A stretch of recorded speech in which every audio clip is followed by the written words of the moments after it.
This is the first Sunday of the month, so you know that you've been hearing about Jubilee. Jubilee because the whole GIA community, again, I will mention this, we will be celebrating 50th anniversary.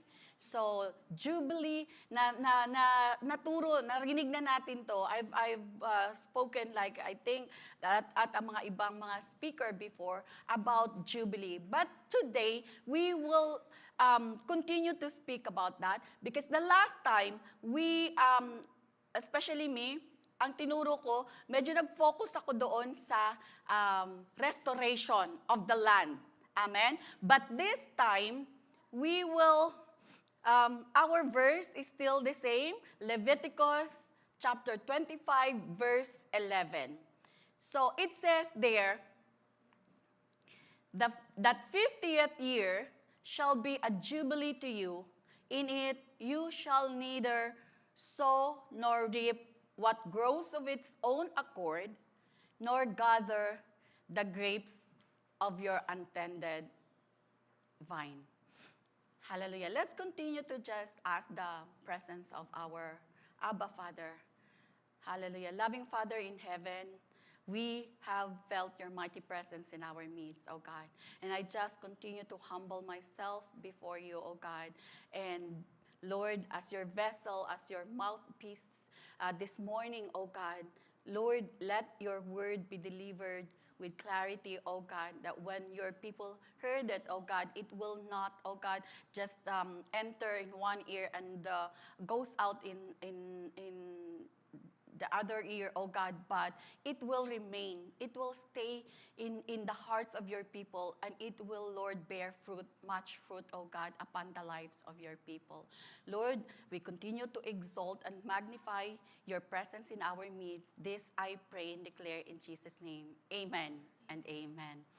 Okay, so as I've said earlier, that the verse last time was from chapter 25 from verse 8 until 17. But today we will focus on only one verse. That is why sabi niya kanina sa huddle, breakthrough. Guess how many slides I have this morning? Very few. Pero sabi ng ating manager, floor manager, don't be deceived by the numbers of the slides, you know? But I am declaring breakthrough this morning. Breakthrough sa time, okay? So, 50th year shall be a jubilee to you. In it you shall neither sow nor reap what grows of its own accord, nor gather the grapes of your untended vine. So, again, jubilee is the 50th year. Amen? It is a rest year. Amen? So, it's 2 years in a row because every 7th year, parang ano lang tayo, medyo review lang tayo. Every 7th year is a rest year, Sabbath year. So, 7 times 7 is 49. So, 49 is also a Sabbath year, which is the rest year. And then the 50th, God is declaring this a rest year. A restoration year. And the last time I focused on the land, the property, the restoration of Israelites, the blessing of God upon His people. But today, this very verse, tingnan nga natin to. So dahil 50th year, dahil Jubilee year, sabi ng Lord, in it you shall neither sow nor reap what grows of its own accord, nor gather the grapes of your unintended vine. Are we hearing this right? 2 years yun. 2 years. Ang instruction ng Panginoon sa Israelites, sa kanyang mga anak, sa kanyang people is, do not sow or do not reap. Wala silang gagawin. Rest lang. So parang, hello? Kung sa atin yun, lagi kong sinasabi, pag nagwo-work, no? Ministry, no? Talagang gawain sa ministry, kaya sabi ni Pastora Clarence kanina, pagod, no? Kasi work, ministry, family, and then work. Kasi sabi ko lagi sa mga nakakausap ko, dito sa Canada, hindi ka pwedeng walang trabaho. Do you agree? Do you all agree? Parang konti lang, siguro okay. Okay tayo, no? Dito sa Canada, hindi ka pwedeng hindi magtrabaho kasi back home, no? Back home. Pwede lang doon. Mga kapatid namin doon, ako, okay lang, walang trabaho. Parang yung worries doon is may makakain lang, no? May isasaing lang, may maluluto lang na, no? Okay na. Kasi yung bahay, kahit maliit ang bahay, okay sila doon. Wala kang monthly mortgage. Wala kang monthly na finance sa iyong mga sasakyan, sa kung ano-ano pa. 'Di ba? Pero dito, sa Canada, kailangan ng daming bills. Amen? So, pag narinig mo, ang sabi ng Panginoon, do not sow, nor reap. Pahinga, talagang total rest. Hallelujah. So, this verse explain a key aspect of the year of Jubilee that command not to plant or harvest during the special year. Kasi yung background nga natin last time is that agriculture is the main kabuhayan ng mga tao that time. So just like in Sabbath year that occurred every 7 years, I've already said, so the purpose of this command was to emphasize that God is the ultimate provider. Amen? Is the ultimate provider. Kaya naman, ang Panginoon, pag nagsalita, nag-instruct, nag-command, laging may kasunod na promise. Amen? Laging may kasunod na promise. At saka, ang Panginoon, di ba, ang Panginoon, ang Lord, ang ating God, He is the creator of the heaven and the earth. Do you agree? Can I get amen to that? Let's be engaged. No? Para naman, kasi, yun nga, energy. Para hindi ko naman para ako lang may energy dito. Kasi, yun nga, alam nyo, very hectic yung weekend. Friday, may kasal, may Pentecost night. Kahapon, may 70th year na birthday. Amen? So, pero, alam nyo, nasa Panginoon tayo, kaya may energy tayo. Amen?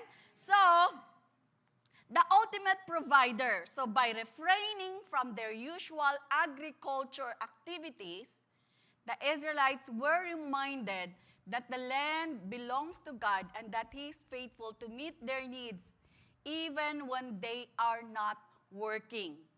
So this was an act of faith and obedience, trusting in God's provision rather than their own efforts.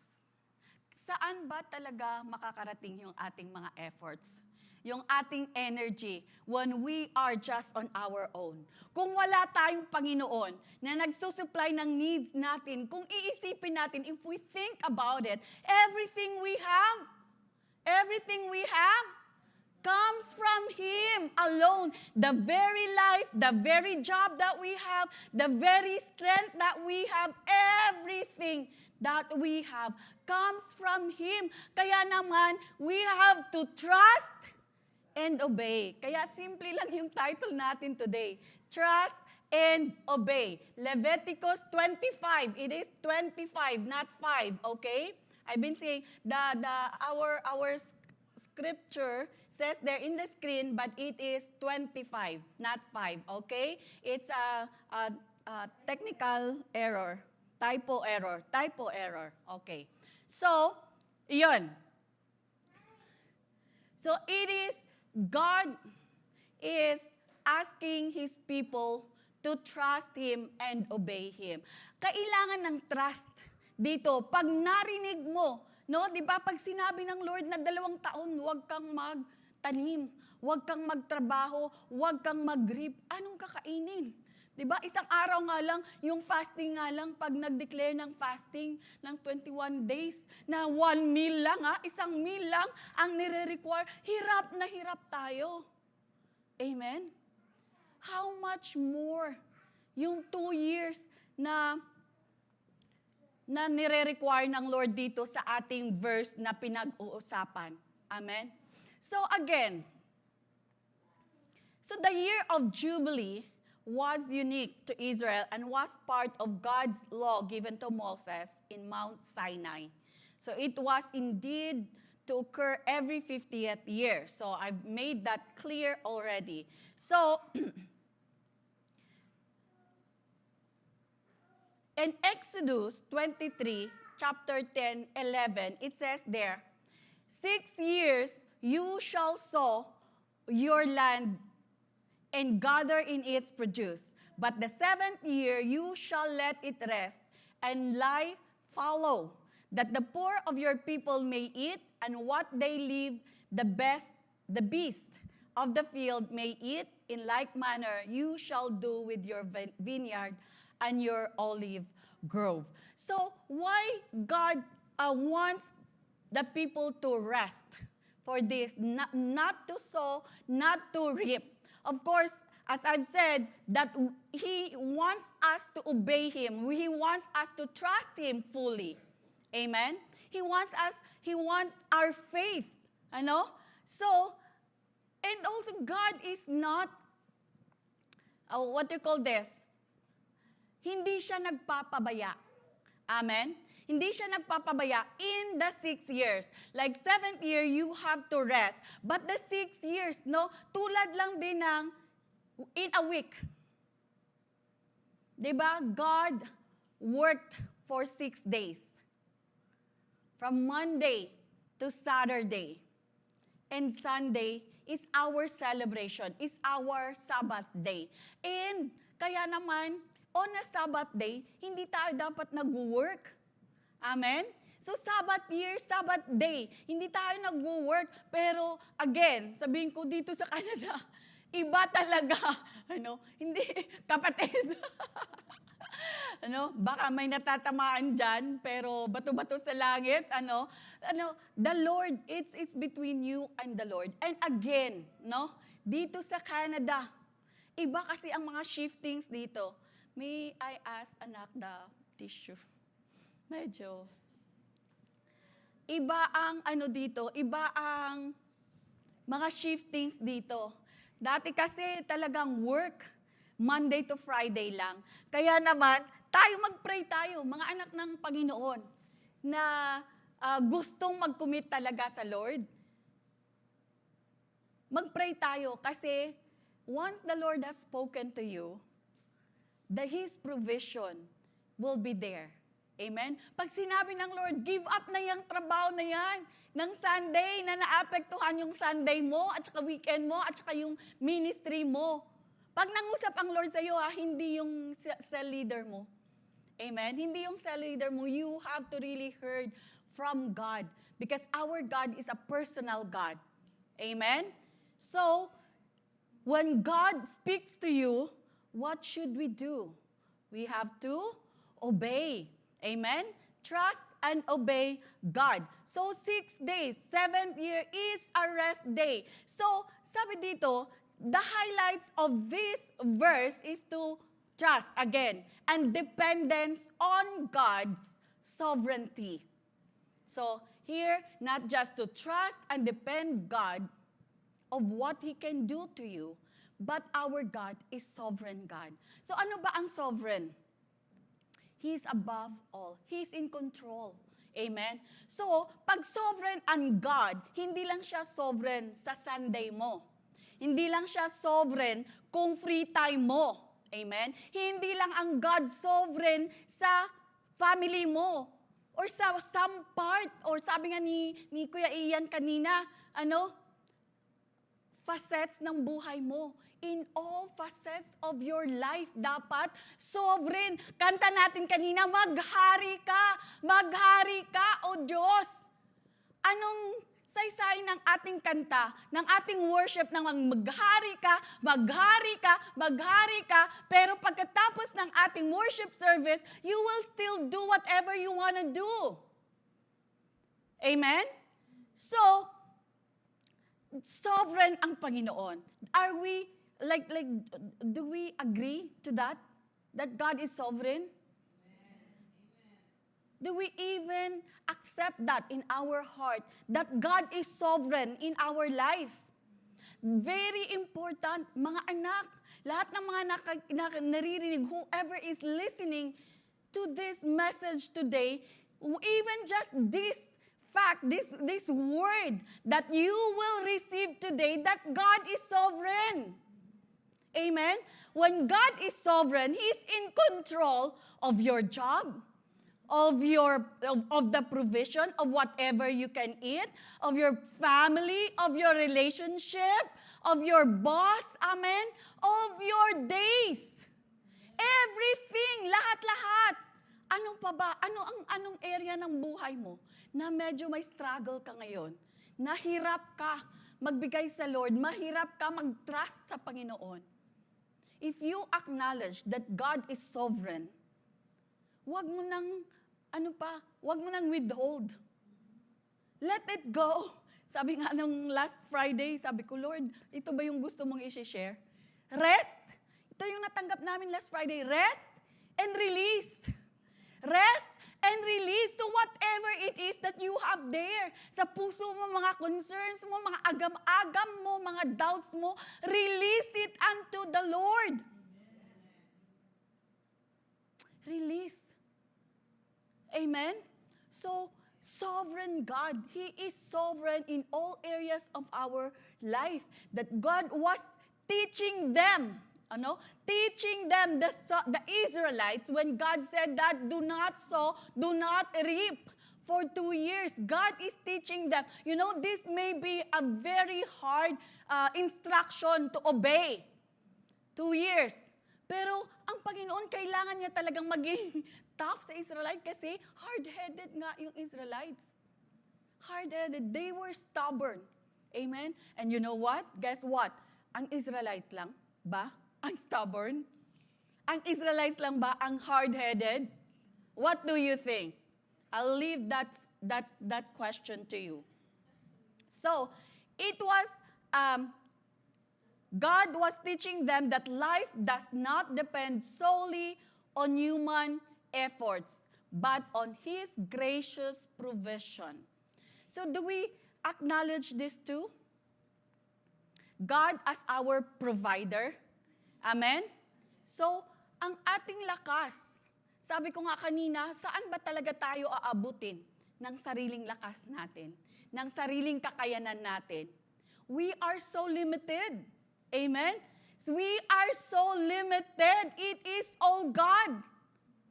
We are nothing before God. But you know what? In our nothingness, God can make something out of us. Can do something great through us when we give our life, our commitment, our all to God. Amen? Ang Panginoon hindi niya kailangan ng superwoman, superman. Hindi niya kailangan ng superhero. Anyone with a humble heart, willing heart, God can use it. You know why? Because it's very hard for the people, sa mga taong full ng talent, ng kakayanan, na talagang, na sila, self-sufficient. Hirap silang magpaggamit sa Panginoon kasi they are self-reliant. And God cannot move mightily in the hearts like full of themselves. There's no space for God to move. Amen? So that is why let us give our all to God. Amen? And God can use us. Ang glory na ibibigay sa Panginoon. Kaya naman, sa years ng Gia Toronto, lagi na lang, hindi tayo ready. Sa kakayanan natin, kulang tayo sa workers, Yung workers. Yung dancer nagkulang na yung dancer kasi nasa kwentuhan namin ni Pastor Alexis. Last year kasi, full blast yung YWAB sa dance. This year, nasa tech na rin ang mga YWAB. So, naiwan yung dancer, pero praise God, may mga nagra-rise up na mga bagong dancers. Kaya, i-willingness lang natin. Ano? Willingness. We have to be willing. Amen. It was a practical demonstration of faith, showing that God is the true sustainer of His people, true sustainer of His church. Kasi there's a time, sabi nga namin ng mga leaders, minsan may time talaga after anniversary, pero ito, kinakat na natin to. Kinakat na to in Jesus' name. I'm not even gonna say it anymore because the enemy is already a defeated foe. Kaya nga nag-declare na kami last Friday, breakthrough upon breakthrough. Wala na yung past years. Past is gone. And the new thing is here. Hallelujah. So, maganda rin naman na may ilang nag-agree sa akin, ano? Hallelujah. We're all in this together, mga anak, Gia Toronto. Kasi, something great ipapagawa ng Panginoon natin sa ating 25th year celebration. Amen? Are you excited? Kaya ngayon pa lang maghahanda na tayo, magre-ready na tayo for our 25th year para next year. Amen. Meron na nga daw mayroon ng mga binibigay ng Lord kasi sa prayer natin, we need to seek the Lord. Talaga kung anong papagawa niya sa atin. Amen? So, sabi dito sa Psalms 37, 3-5, trust in the Lord and do good. Dwell in the land and feed on His faithfulness. Delight yourself in the Lord, and He shall give you the desires of your heart. Commit your way to the Lord. Trust also in Him. Di ba napakasarap. It's really, refreshing. Napaka-refreshing ng Word of God. Kaya nga, talagang everyday dapat i-feed natin yung ating mind, ang ating heart, ang ating soul, ng Word of God, so it will refresh us. Amen? It will give us energy, power to go by the day. Amen? So, sabi dito, trust in the Lord and do good, dwell. Whatever it is, just continue to trust in the Lord and do good, dwell in the land kung saan kayo nilalagay ng Panginoon. Amen? Dwell, commit your way to the Lord. Trust also in Him. You know, walang magagawa ang Panginoon when faith is absent. Do you agree? If there is no faith, there is no works. Amen? Amen. And you know, we cannot please God without faith. So, do we want to please? As His children, as His bond servants, tayong dito, ano ba ang ginagawa natin sa church? Ano ba itong ginagawa nating pagba-Bible study, fellowship, and all these things, kung wala tayong faith? Amen? Kung hindi natin trusted ang Panginoon, these are all nothing. Pray ka ng pray. Ano ang sinusulong natin? Ano ang pinupurso natin? Ano ang niraran natin? Anong tong vision na binibigay sa atin as Gia? Sama-sama tulong-tulong sa pagsulong ng kaharian ng Diyos. No? Hand in hand, helping one another for the advancement of His kingdom here on earth. Pero pag wala yung isip mo doon, wala yung puso mo doon, what's the use? It cannot be effective. It cannot bear fruit. Amen? Kaya ngayong umagang ito, even as we start our 25th year, we need to lay down, we need to go back to basics again. Amen? Basic, our faith, our trust, our obedience. Kasi kahit anong promise ng Lord na greater works, greater things, kung walang faith, this is nothing. Parang, yun, nakikita natin, tanggap natin, pero parang naghahang lang dyan. Naghahang lang sa air. Hindi nagmamanifest sa ating physical realm. Amen? Alam natin, mayroong papagawa ang Lord. Alam natin na ang ating Panginoon would like to do something great. Tama ba, Gia Toronto? Diba? Yun yung ating na magiging mega church tayo. Greater things than this. Tuloy-tuloy lang tayo na ang ating at the end of the year, diba? Magdodoble yung ating workers. Matatapos natin yung BTC natin, School of Workers. Mag-graduation tayo, grand graduation ng ating Pero kung walang faith, kaya kailangan talaga trust and obey. Amen? So, dito pa rin. Kasi, Pastora, easier said than done. It's good for you, Pastor. Pastor ka nandiyan ka na. Pero kami, dami kaming bills, daming trabaho. Paano na lang? No? Paano na lang yung future ng buhay namin, ng mga anak namin? Kaya nga, sabi dito sa Word of God, in Matthew 6, from 25 to 34, let us read. Therefore, I say to you, sabi ni Jesus, do not worry about your life. What you will eat, what you will drink. Grabe si Lord. Sabi niya, kahit pala hindi magtrabaho, kahit hindi ka kakain. Do not worry daw, sabi ng Lord. Ano ba ang ibig sabihin ng Lord dito? Hindi ka kakain? Hindi ka mag-wear na Pero kasi, in this passage, ang scenario dito is yung mga tao mas concerned. Mas concerned, ito yung priority, ito yung nasa isip nila na parang ganun tayo, di ba? Laging pagkain, parang kulang pagkain. Kakakain lang. Iisipin na naman ang pagkain sa lunch. Parang pagkain lagi yung fellowship. Unang-unang iisipin yung pagkain.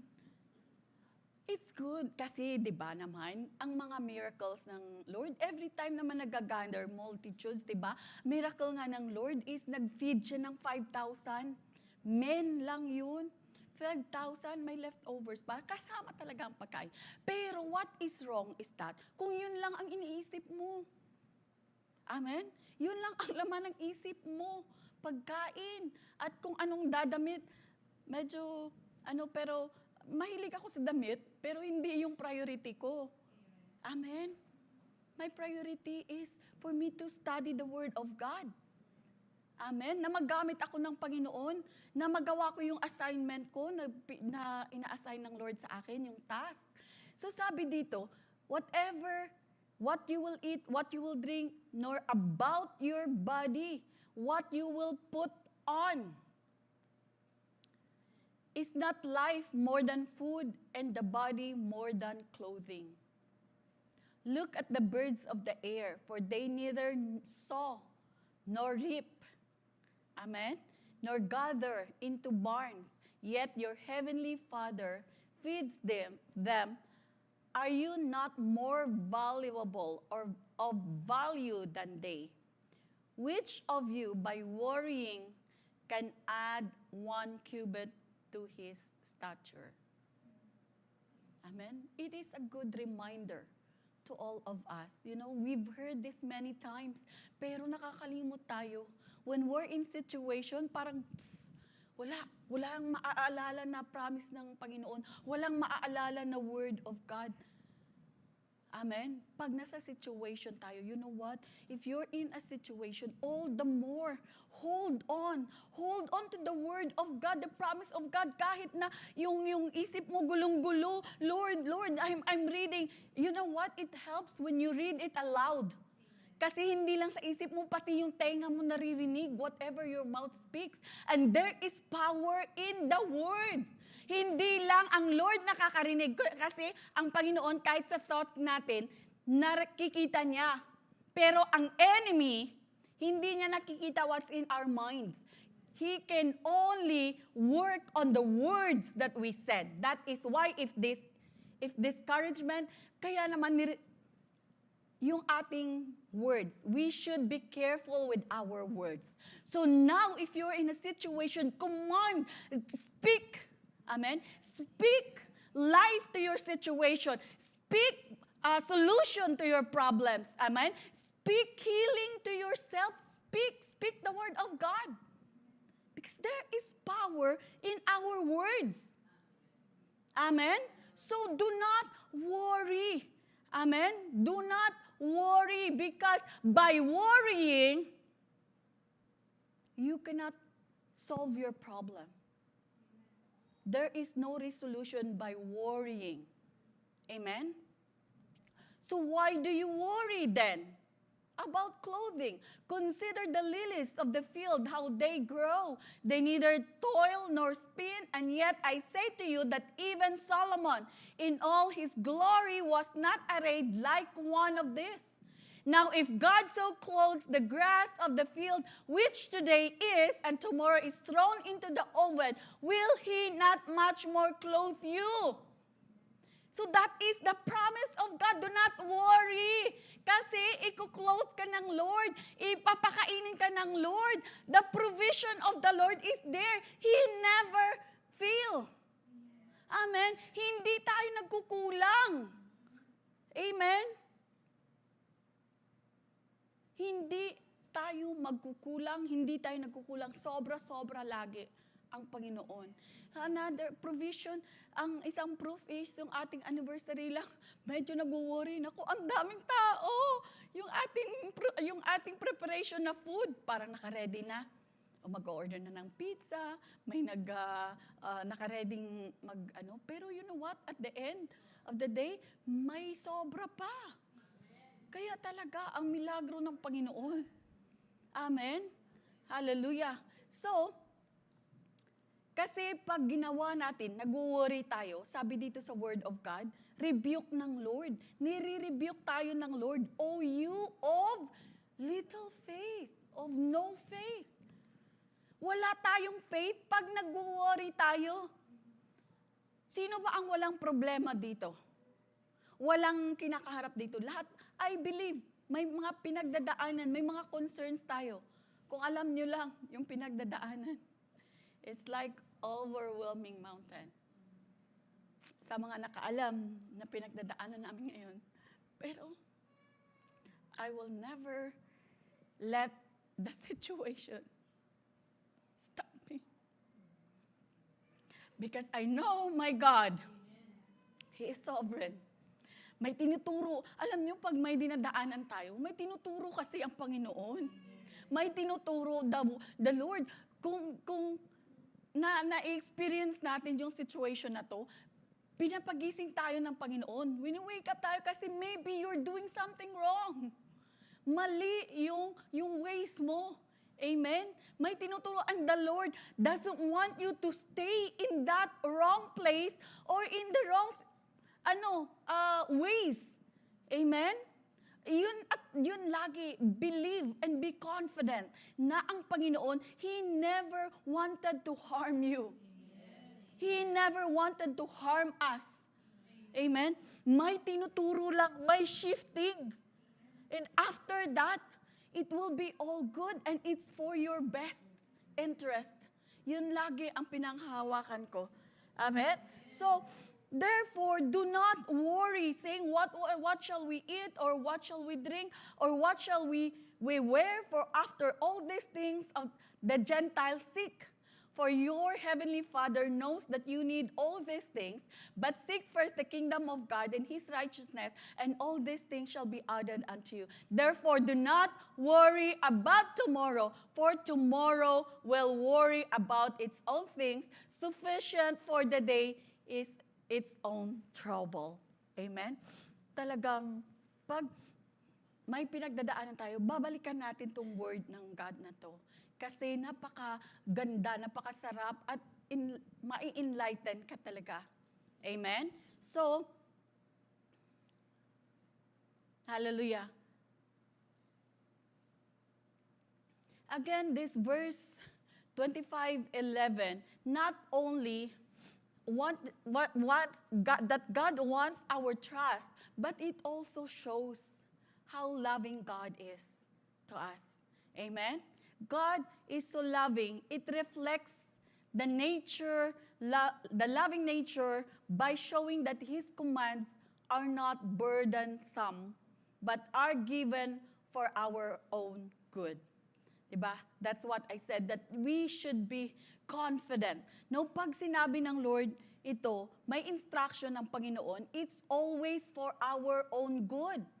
Because that is He loves us. Amen? Meron pa bang nagda-doubt ng love ng Panginoon sa atin, sa Kanya? Sa sarili niya? Ha? Magda-doubt pa ba tayo? Ano ba ang hindi na nagawa ng Panginoon sa atin? He owned us twice. He created us, and then when we got separated from Him because of sin, He bought us back. Amen? He bought us back through Jesus Christ, through the sacrifice of Jesus on the cross. And now, we belong to Him again because of Jesus Christ. Amen? Because of what? Because He loves us so wonderfully. Amen? So, pag nag-doubt pa tayo ng pagmamahal ng Panginoon, now is the time to clear that doubt. Amen? Nothing can separate us from the love of God. Neither heights nor depths, no? Hallelujah. Lahat. Walang makakapag-separate ng love of God sa atin. So, His instruction, no? By instructing in this verse, instructing the Israelites to let the land rest, God demonstrated His care for the earth. So, alam mo yung Panginoon natin, kasi magkasama talaga, when you love someone, you care for that someone. Is it true? Is it true? Hindi pwedeng nagmamahal ka pero wala kang care. Amen? Bahala ka sa buhay mo. Yun ba yung love ba yun? Bahala ka sa buhay mo. Amen? Hindi pwedeng ganun. Maybe tough love. Tough love, but because you care. If you don't care, yun lagi ang sinasabi ng mga parents sa mga anak. Dahil mahal kita, didisiplinahin kita. Dahil mahal kita, and I care for you, hindi ko bibiliin yung gusto mo. Kasi alam kong hindi makaka-benefit sa'yo. Amen? Because you care for your children. If you care someone, kung wala kang care, bahala ka, sige. Bahala ka, hindi ka makatulog. Bahala ka, laro ka lang ng laro. Bahala ka, hindi ka makapasa sa school mo dahil wala ka lang time sa school mo. Gadget na lang ng gadget, no? Laro na lang ng laro. Bahala ka. But, kids, no? Mga estudyante, kaya yung inyong mother, yung parents ay naggaganon sa inyo kasi they care for you. Amen? And our God cares for us, loves us so much and cares for us that He wanted us to rest. So in this time, rest. Dahil sabi nga kanina, pagod. Marunong din tayong mag-rest. Pagka naalala ko yung self-care, naalala ko si Ate Tere. Self-care. Kailangan natin alagaan din yung sarili natin. Una-una, how can we work for God? How can we do what God wants us to do? That is why God, after 6 years, after 6 days na trabaho ng trabaho, pahinga ng isang araw. After 6 years ng toil in the land, may 1 year na pahinga. Why did God command His people to have a rest? Because it is very important. Hindi tayo robot. Hindi tayo robot. Alam na alam ng Panginoon ang ating kakayanan, ang ating limitation kasi He is the one who made us. He created us, pero most of the time, inaabuso natin yung katawan natin. Amen? It is a reminder for us physical. Take care of our physical body. Not just last month is our spiritual, preparation and well-being. But this month, physical rest. Amen? Preparation. Merong parang saying na kahit kalabaw, di ba kalabaw malakas? Pero kahit kalabaw, kailangan din magpahinga. Amen? Kahit kalabaw, kailangan magpahinga. How much more? Tayong mga tao, our body is designed to have a rest. Amen. Hindi pwedeng go lang. At buti sana, hindi naman. Kung may kabuluhan, kung maganda, like yung good things, ang ating pinagkakaabalahan. Pero you're losing sleep. Hindi ka natutulog. Bakit? Nagtrabaho ka? Magdamag? Anong ginawa mo magdamag? Nagsi-cellphone, naglalaro. Lagi ko si binabanggit kasi anak ko eh. Wala siya dito. Amen. Hallelujah. Let's take care. God is reminding us today to take care of our bodies. Amen. Have enough hours of sleep.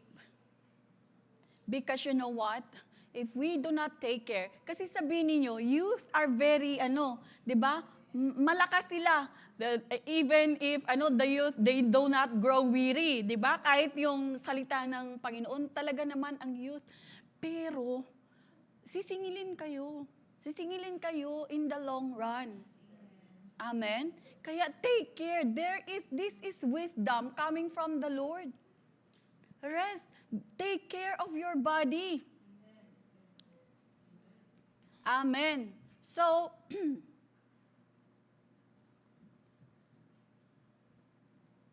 saan na ba ako?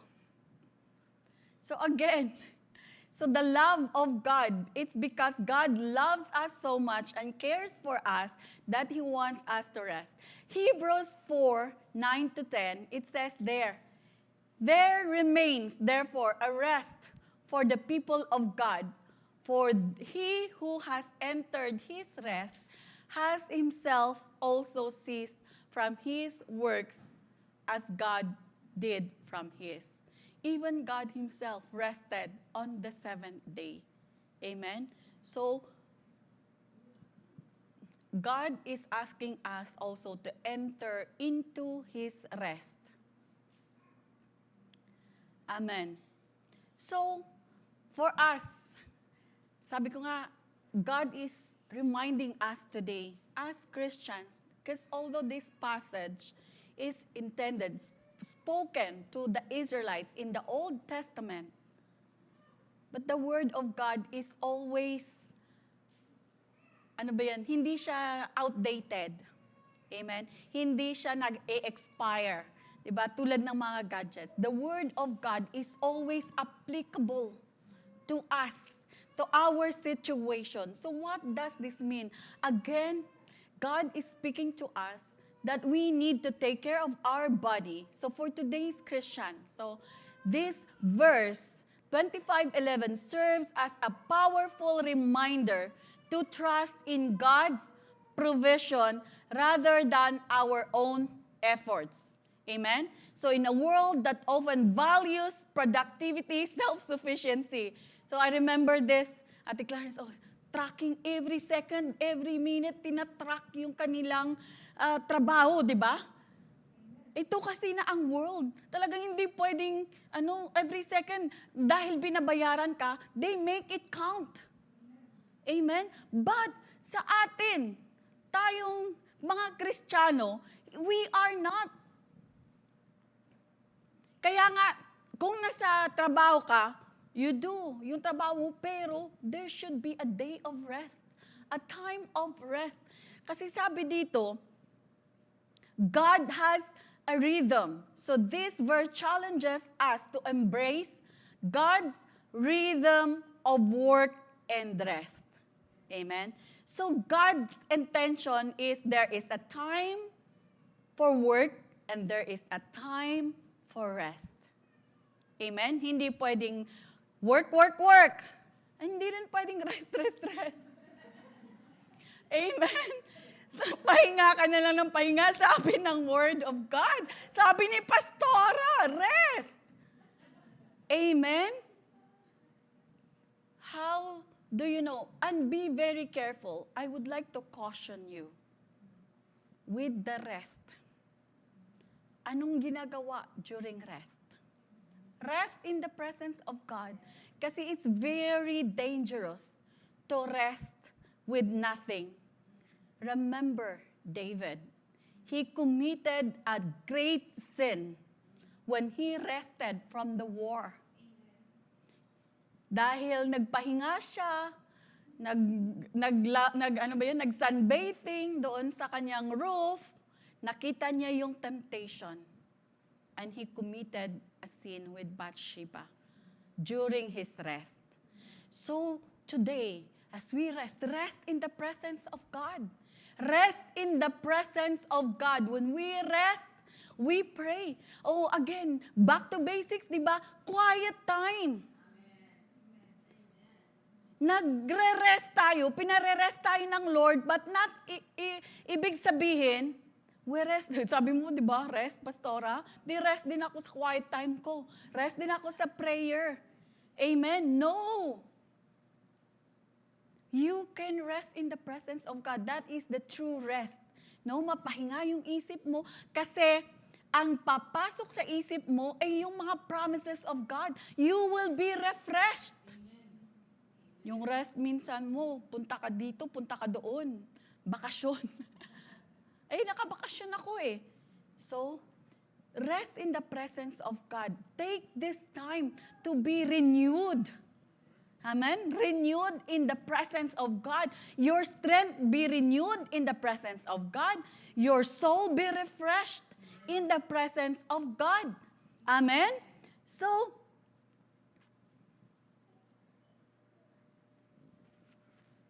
in Matthew 11:28, and I will end in this, come to me, all you who labor and are heavy laden, and I will give you rest.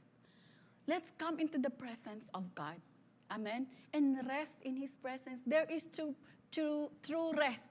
Kasi kahit nagpahinga ka, alam mo yun, na nakahiga ka, you're doing nothing but you're restless. Na-experience natin yan.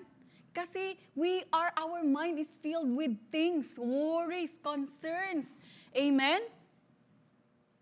But if we rest in the presence of God, there will be peace in our mind, in our heart. Amen. So, this verse connects us with Jesus Christ's ultimate fulfillment of the Jubilee principles. Amen? So, throughout His ministry, Jesus spoke about rest, freedom, and dependence on God. Hallelujah. So, He invites all. Lahat tayo, alam ko, as I've said, lahat tayo may pinagdadaanan. Pero let us come in the presence of God. Let us enjoy rest in His presence. He is inviting us all who are weary, who are anxious, amen, to find rest in His presence. Amen? Spiritual rest that goes beyond physical work. So this invitation echoes the Jubilee's call to rely on God's provision. Amen? Iba yung rest na alam mong hindi ka mag-worry dahil God got you. God got you. God got your back. Amen? Jesus' sacrificial death and resurrection provide the ultimate rest. Amen? And freedom that the Jubilee foreshadowed. So as we have read in Hebrews 4:9-10 earlier, that there remains therefore a rest for the people of God. Hallelujah. Hallelujah. So God's pointing to the rest we'll find in Christ. Just as the Israelites were called to rest and trust during the Jubilee, believers are called to find their rest in Jesus, who provides for us in ways far beyond our abilities. Hallelujah. There we go. We heard this. True rest we can find in Jesus. Our anxiousness, our worries can be gone if we have Jesus in our heart. Amen? Allow Jesus and the power of the Holy Spirit to be your counselor. Amen? To be your guide, to lead you, to speak to you, to teach you all the ways of God, to continue to trust in God. Amen? I am confident that all of you here has already Jesus in your heart. But if there's anyone out there joining us online that has not come into this point yet, you won't be able to trust God and obey God if Jesus is not in your heart. Amen. This is the starting point of a journey you have with God when you allow Jesus to enter into your heart. And you can do that by just a simple prayer, coming before God and saying, God, I come before you right now, opening my heart to you. My God, I acknowledge that you have sent Jesus to die on the cross for my sin. And I accept Jesus as my Lord and my Savior. And by doing so, all my sins in the past have been forgiven. Jesus paid for my sins on the cross. And I am here, my God. I want to have a relationship with you. I have heard that I confess Jesus as my Lord and my Savior. I belong to your family.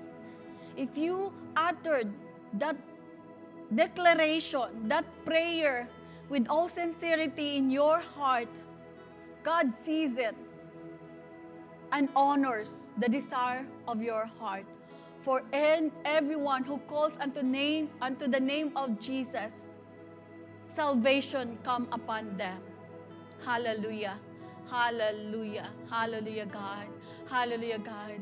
Thank you, Father, for over and over again, you are showing us, oh God, how much you love us, how much you care for us, oh God. That many times, oh God, we are neglectful, Lord, to take care of our own bodies, oh God. And you are even saying, oh God, that our bodies do not belong to us anymore, but it is your temple, oh God, the temple of the Holy Spirit, and that we should take care of it, oh God. Thank you for reminding us today, oh God. Help us to fully trust you, oh God, and obey you in this area, oh God, that we, Lord, will be able, oh God, to take care of our bodies, so that we will be able to do, Lord, the works that you want us to do, oh God, when we are whole, oh God, when we are strong, oh God, when we are healthy, soul, body, and spirit, oh God. Hallelujah. Hallelujah, Lord. So God, behold your people. Allow your people, oh God, to really, Lord, commit their ways unto you, to fully trust in you, oh God. When you said, Lord, when you said, come to me, all who you are weary, enter into my rest, and my yoke is easy, and your light is burden, and your burden is light. Hallelujah, God. Hallelujah. Hear the word of God. Hallelujah. Even as God is speaking to you. Hallelujah. Thank you, Jesus.